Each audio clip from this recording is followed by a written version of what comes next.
Bonjour,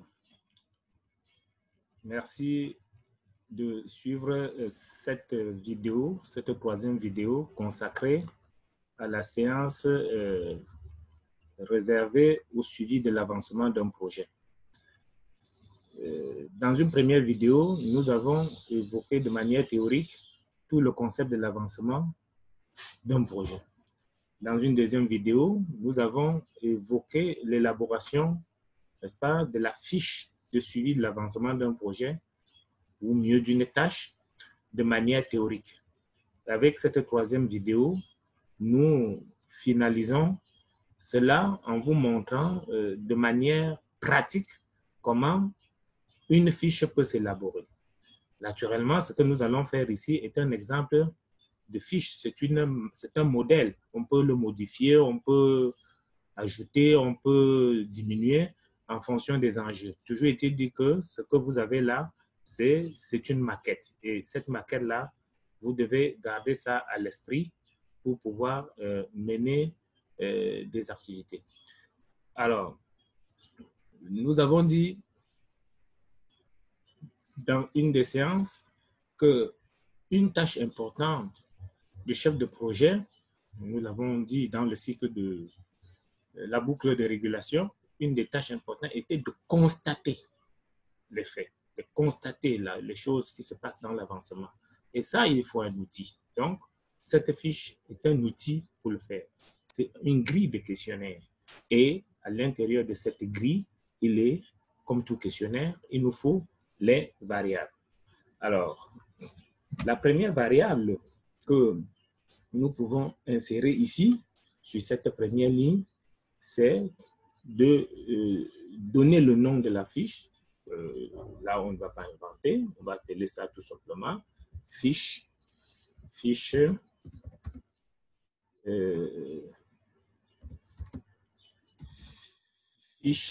de suivi d'avancement. Alors, fiche de suivi d'avancement. Alors, essayons d'arranger tout ça parce que là, nous sommes en train de... Oh, malheureusement, il faut...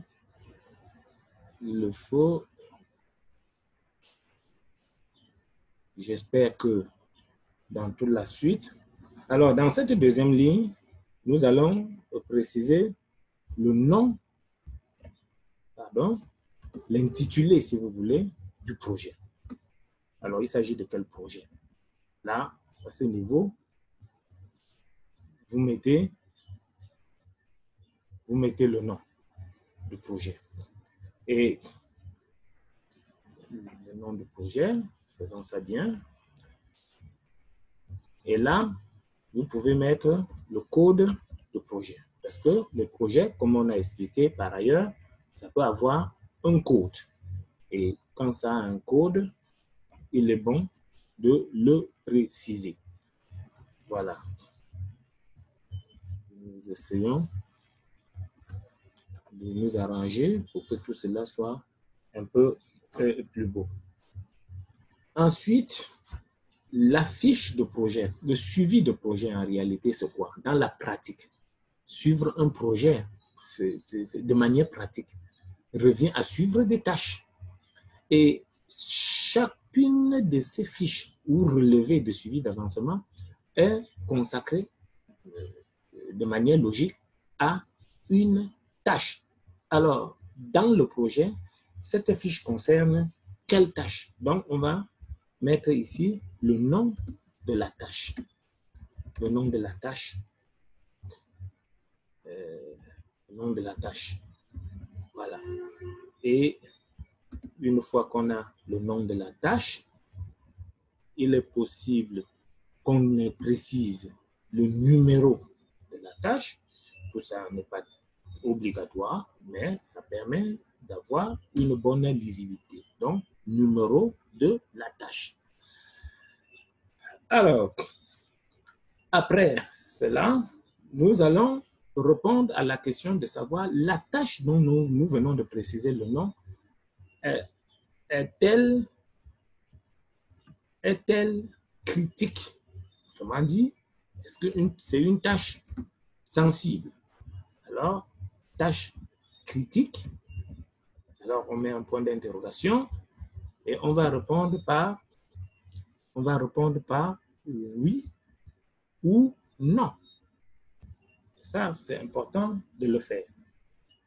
Pour cette tâche-là, il est bon que ici, à côté, l'on précise les ressources.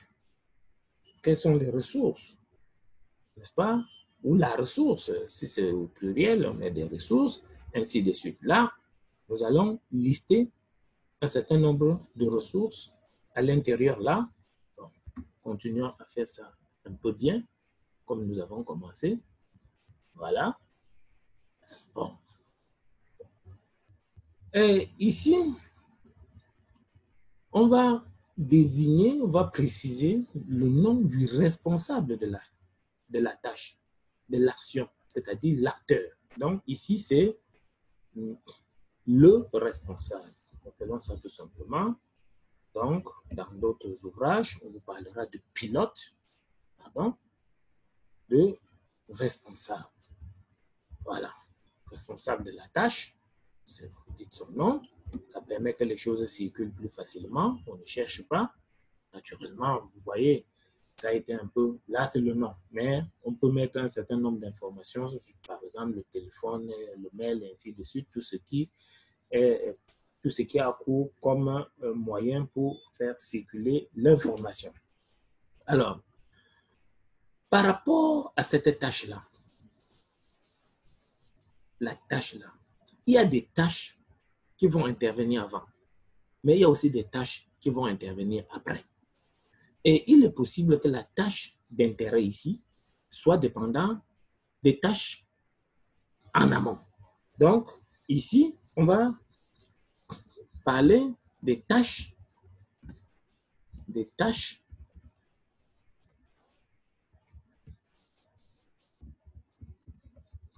qui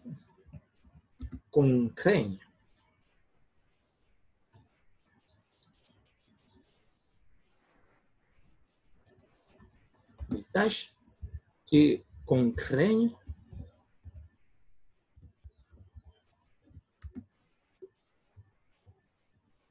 l'action.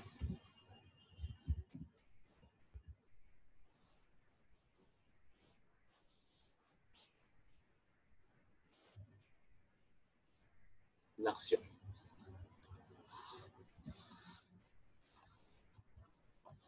Alors, c'est dommage parce que on a des difficultés techniques menacent de se présenter encore.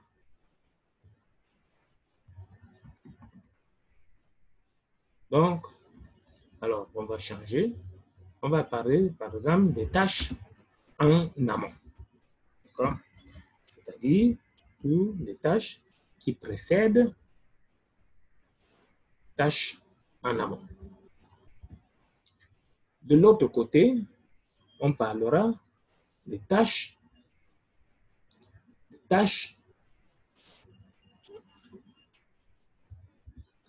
en aval.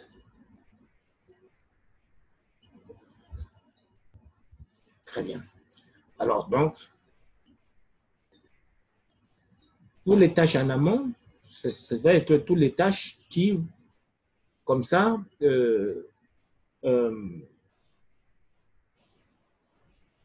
c'est tous les tâches dont dépend la tâche qui nous intéresse, la tâche dont nous avons mis le nom à ce niveau. Alors que les tâches en aval, disons ça de manière caricaturale, c'est les tâches qui attendent que la tâche dont nous avons mis le nom ici et le numéro là puisse se réaliser avant qu'elle se mette au travail. Ça, c'est de manière caricaturale. Alors là, vous pouvez préciser le code de la tâche, le nom de la tâche. Pareil ici, code. Et là, nom. Donc, comme je vous ai dit, nous sommes Arrangeons un peu tout ça hein, pour que ça ressemble à quelque chose qui est fait un peu par les pros. D'accord? Alors, très bien. Alors, ça, c'est une maquette. Là, j'ai prévu 3 tâches. On pourra par exemple considérer que le nom de notre tâche ici, c'est D.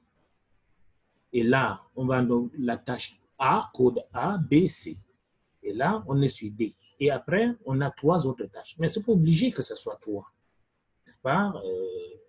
E, F, G, ainsi de suite. Mais ce n'est pas obligé. Ça peut être une tâche, ça peut être 2. C'est pour ça qu'on parle d'une maquette. Donc, n'allez pas dire, dans la présentation, on avait prévu 3 tâches en amont, 3 tâches en aval. Non, ça peut aller plus loin que ça. Donc, voilà. Après cela, nous allons parler de quelque chose qui est très important et que vous connaissez déjà, des délais. Les délais ont été déjà expliqués dans la partie théorique. Hein. On n'invente pas, on n'invente rien. Donc, là, on parle des événements début et fin. Ça aussi, avec votre permission, on va essayer d'arranger un peu. Voilà. Et on s'entend un peu les choses. Alors, pour ces délais-là, il y a 2 types de délais. Il y a 2 types de délais. Il y a les délais prévisionnels. Donc, prévision. Et il y a les délais de réalisation. Ça, ne l'oubliez pas. Ne l'oubliez pas. Alors là, on va encore avoir quelques soucis. Le délai de réalisation. Voilà. Le délai de réalisation. Ça aussi, avec votre permission, on va essayer d'arranger. Ça, c'est aussi, quand j'arrange, ça vous permet aussi de souffler un peu et de prendre de l'énergie pour mieux me suivre. Alors, en ce qui concerne les délais prévisionnels, on va avoir 3 grandes catégories. Il y aura les délais planifiés. Donc, ça, c'est ce qui se trouve dans le document de projet. Les délais planifiés. Alors, les délais planifiés. Il y a les délais au plus tôt. Nous avons expliqué tout ça dans la partie théorique. Et il y a les délais au plus tard. Au plus tard. Ça a été largement expliqué. Et enfin, nous avons à l'intérieur là, pour les réalisations, on va parler tout simplement de réaliser. Donc, réaliser. Voilà. Là, avec votre permission, encore une fois de plus, vous soufflez un peu, mettons tout ça un peu en forme. C'est très important. Alors, très bien. Ça, dans le délai planifié, les colonnes ne sont pas équilibrées, cela aurait dû l'être. Il y a, dans la planification, il y avait une date, disons comme ça, le début qui était prévu. Ici, il y a une date de fin. Alors, début, vous gagnez un peu d'espace avec votre permission. On va parler tout simplement de D. Ici, F. D, ou plutôt, le début au plus tôt, si vous voulez. Alors, je refuse d'abord ça. Il y a le début au plus tôt, la fin au plus tôt, le début au plus tard et la fin au plus tard. La réaliser, là aussi, c'est une question. Je peux ici, avec votre permission encore, ici, je peux tout écrire parce que j'ai de l'espace. Début. Pardon. Oh, yeah. Nous avons là les soucis, un gros souci technique.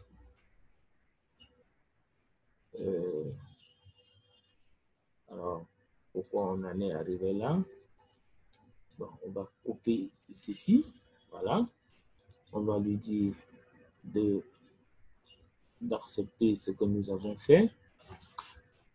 Alors, pourquoi ça me fait ça? Donc, on va encore une fois de plus s'organiser pour que tout cela soit, alors, début. Voilà. On a un peu de chance, on va y arriver. Fin. Voilà. Alors, ici, vous avez donc compris que, voilà. Et là, bon, cette fiche n'a vraiment pas besoin d'être grisée. Donc, c'est des erreurs de manipulation, on ne va pas y revenir. Donc, n'allez pas dire, ici, vous mettrez la date de début planifiée, la date de fin planifiée, la date au plus tôt, le début au plus tôt, le début prévisionnel, c'est-à-dire début prévisionnel au plus tôt, fin prévisionnel au plus tôt, ainsi de suite. Donc, là, vous les mettez dans cette case. N'allez pas dire que j'ai dit que cette ligne doit toujours être grisée. Non, je crois que c'est des problèmes de manipulation. Et comme nous travaillons en direct, ne nous faisons pas trop de soucis. Essayons d'avancer pour aborder l'essentiel. Alors, ici, voilà toutes les informations qu'on collecte quand on gère une tâche. Tout ça, c'est par rapport à une tâche. Maintenant, on va travailler sur déjà une première chose très importante, l'avancement. Donc, cette ligne est réservée à l'avancement. L'avancement de quoi? Encore une fois de plus, l'avancement de la tâche, pas de projet. Parce qu'en réalité, l'avancement de projet, c'est la somme de l'état d'avancement de chaque tâche qui sera, n'est-ce pas, synthétisé par le chef de projet. Alors qu'ici, cette fiche est gérée, on l'avait déjà dit, par le responsable de la tâche, le gestionnaire de la tâche, appelé également l'acteur de la tâche. Ça, c'est très important, il ne faut pas l'oublier. Donc, l'avancement, ici, la partie réservée à l'avancement technique. L'avancement technique de la tâche.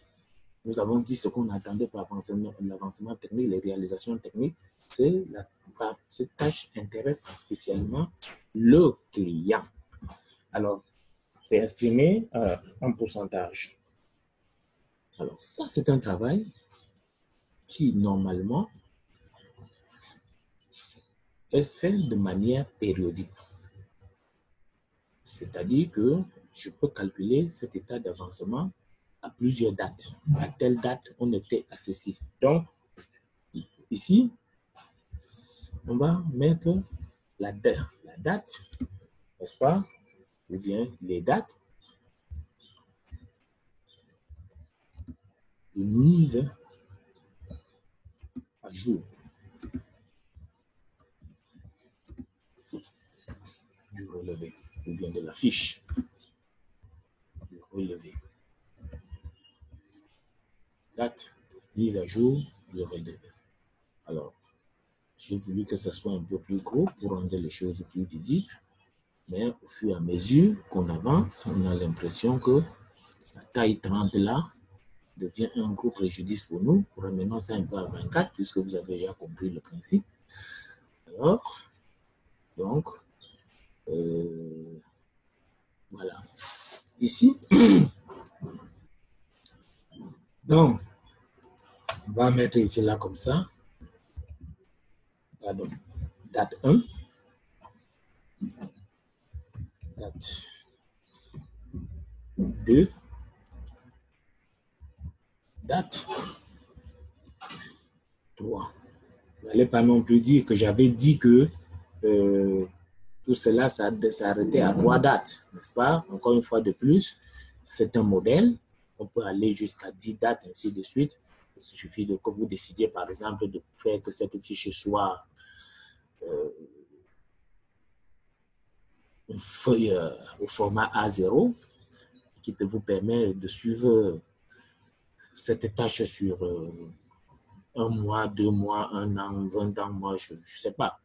Et les résultats sont consignés pour la date 1 dans cette cellule, la date 2 dans cette cellule, date 3 dans cette autre cellule.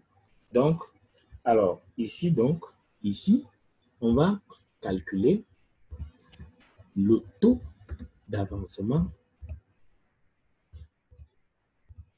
Le taux d'avancement à date. Ça, c'est très important. Là encore, avec votre permission, essayons de l'arranger. Ça nous permet de voir clair et de souffler, de bien suivre ce que nous sommes en train de faire. Donc, le taux d'avancement, on va le accepter là, on va accepter. Très bien. Donc, ici, le taux d'avancement à date, ça voudrait dire quoi? Ça voudrait dire que quelle est la question de savoir quand on a fait le point à la date 1, quel était le taux d'avancement? C'est ça qu'on va appeler le taux d'avancement à date. Même chose pour date 2, même chose pour date 3, même chose pour date N. Alors, ces chiffres sont bien. Mais si l'acteur de la tâche, si le gestionnaire de la tâche peut consigner sur cette même fiche quelques commentaires importants qui permettent de prendre des décisions, parce que n'oublions pas que ça, c'est une fiche de collecte de données, lesquelles données seront analysées, transformées en informations pour prendre des décisions. Les décisions, nous en parlerons dans une prochaine séance de notre formation. Toujours est-il dit que ici, il faut prévoir un espace pour consigner les commentaires sur l'avancement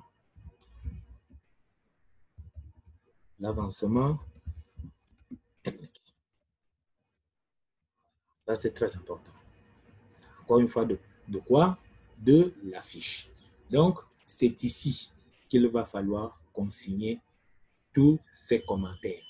Voilà, je définis l'espace pour des raisons pédagogiques. Vous pouvez aller plus loin, ainsi de suite. Donc, ici, vous allez mettre quoi? Ici, vous pouvez faire allusion aux performances. Et vous pouvez aussi parler des incidents, n'est-ce pas? Nous avons dit qu'il est rare qu'un projet soit exempt d'incidents.